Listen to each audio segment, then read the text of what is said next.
Prabhupada.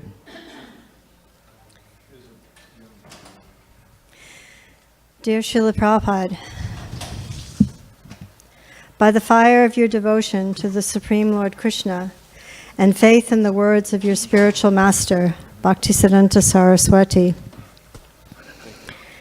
you accomplished the printing of many books, Rath Yatra festivals established here in the West and all over the world, temples all over the world, farm projects, and your movement that you envisioned by your divine grace.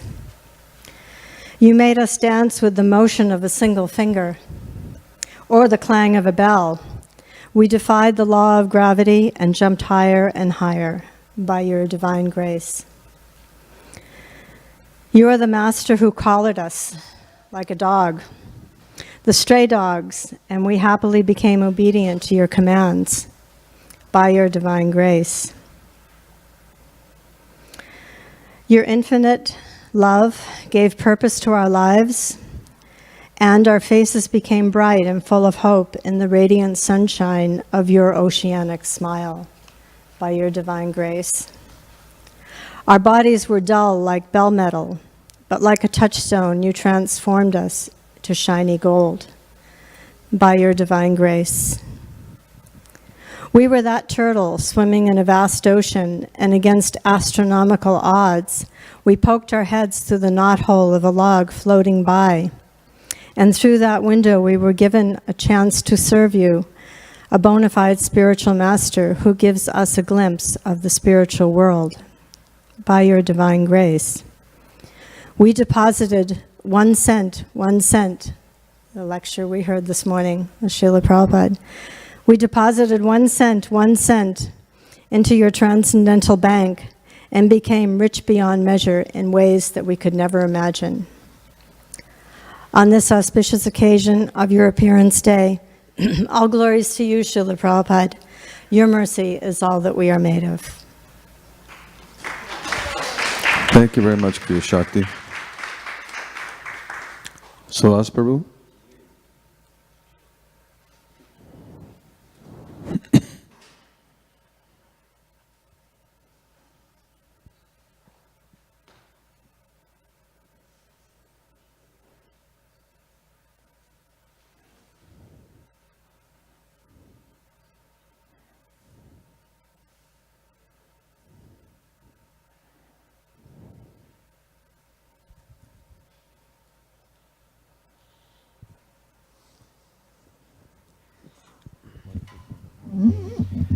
So I wanted to read the GBC offering from Badri Narayan Swami, who's the GBC of Los Angeles here.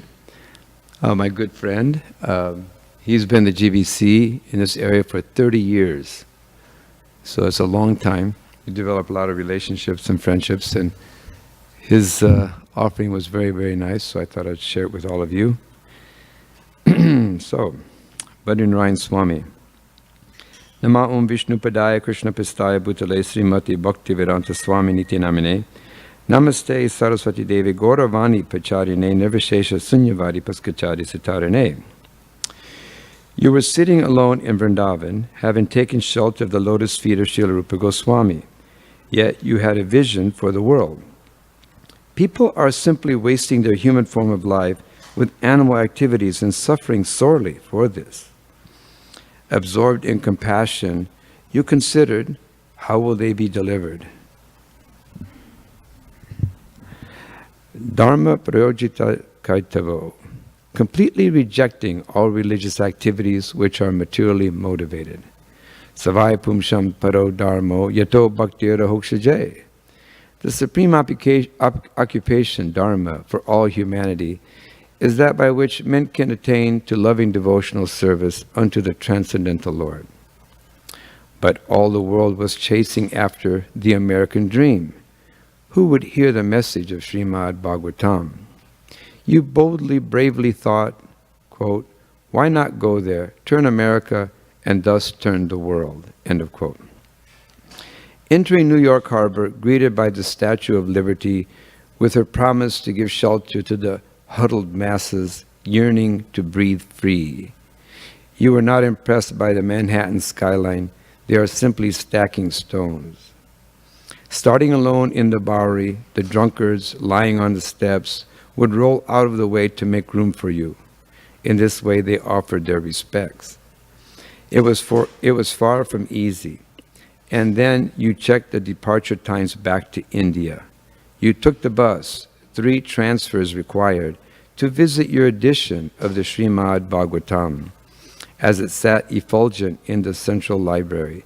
You weathered the coldest winter to date in the city, declaring later, "Hell is not hot, it's cold." Asked later why you came to America, you joked, quote, "Previously, some of my godbrothers went to England and failed. Another went to Germany and failed. I thought, if I am to fail, at least let me do it in a new place." But fail you did not. After only a few years on Lord Jagannath's cart, you rode triumphantly down Fifth Avenue, declaring it the most important street in the most important city in the most important country in the world. A life member came to you in Kolkata, impressed by a yogi who managed to manifest 1 apple. You compared, quote, "We went to the West with nothing but faith in the holy name and the order of our spiritual master. From that has come so many devotees, so many books, so many festivals, so many deities, and so many temples all around the world." Then you added, "And in every temple, there are so many apples." This is the legacy we have received. This is the mood of an empowered Vaishnava Acharya. You did not come to accommodate. You did not come to appease. You came, as you said, for cultural conquest. This is the mission we have received. The world has never been more ready. The time has never been more ripe. Please give us the courage and conviction to push against the darkness and carry forth your light. Your insignificant servant, Badri Narayan Swami. Jai Badrinaran Swami.